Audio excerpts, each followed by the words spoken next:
Hey guys, it's Matt with Doug Andrews Distributing. Today we're going to be talking about our automatic transmissions. So we currently have automatic transmissions in a good portion of our reefer fleet, both in our Freightliners and in our Peterbilts. Today we're in a 2021 Freightliner Cascadia, and we're going to be looking at how the automatic transmission works in that. And as I'm going through, we'll also be talking about how it works in the Peterbilt as well. They're both very similar, the controls are very similar, not a whole lot of difference, so the instructions that I give for one will work for the other as well. Let's just dive right into it. So this transmission, the automatic transmission, again, so it'll shift for you.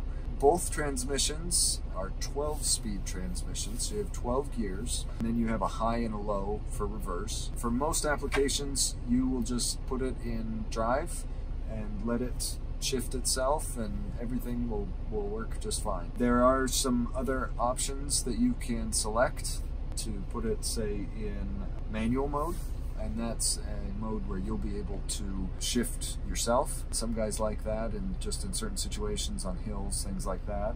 And we'll go through all that and show you all the different features of the automatic transmission. So let's go ahead and take a look at the controls and also the display so you know what you're looking at and doing to be able to successfully shift the truck. So again, guys, we're in a 2021 Freightliner Cascadia, and what you're looking at right now is the shifter stock. It's just to the right side of the steering wheel, and this stock does a number of things. The main one is for shifting. You'll notice here you've got some letters: R for reverse, N for neutral, D for drive.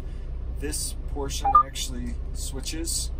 So neutral, of course, is where you want to be when you're setting your parking brake. When you're ready to go, you'll go ahead and put it in drive. You do have to depress the brake pedal before you can get it either in reverse or drive. Occasionally you'll have an error come up where you'll think that you've depressed the brake pedal and you'll go to shift, but it'll stay in neutral. That just means you haven't depressed the brake pedal hard enough. At least that's 9 times out of 10. That's what the issue is. So make sure you just have a firm foot on the brake pedal, and then when you go to shift, it'll go ahead and select the gear that you want. So as we're looking at it, so of course, as I said, you have reverse, neutral, and drive. You also have this button here on the end of the shifter stalk, and this is similar in the Peterbilt. So on the Freightliner, it's kind of on the front here. On the Peterbilt, it's an actual round button right on the end. But you press that and you can shift between automatic and manual mode. So if you press it once, it'll shift to manual mode, press it again, and it goes back to automatic.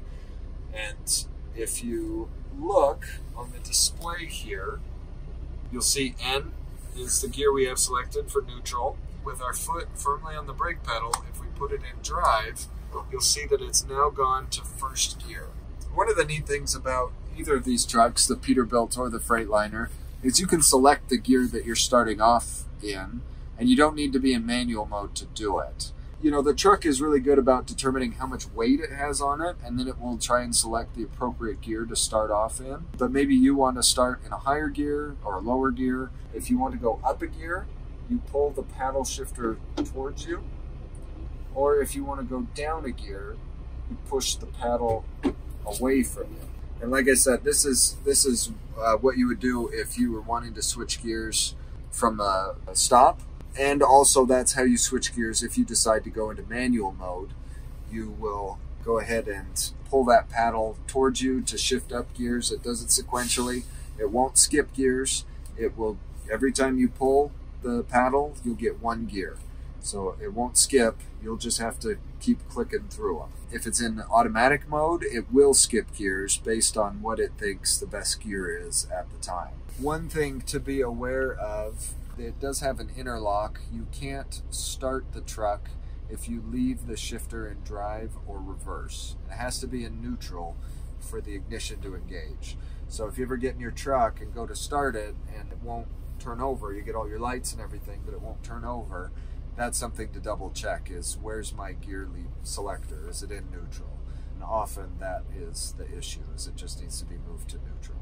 So that's a good habit to get into, is anytime you park, go ahead and just leave it in neutral. So yeah, that's just the basic overview of the transmission. Again, most people, the applications that we use, that automatic mode is probably going to be your best bet. You'll get the best fuel mileage, and you won't have the headaches of having to shift it. It just does it all for you, and you can just focus on driving, and it's a great tool. Anyway, I hope this was helpful. This is Matt for Doug Anders. Thanks.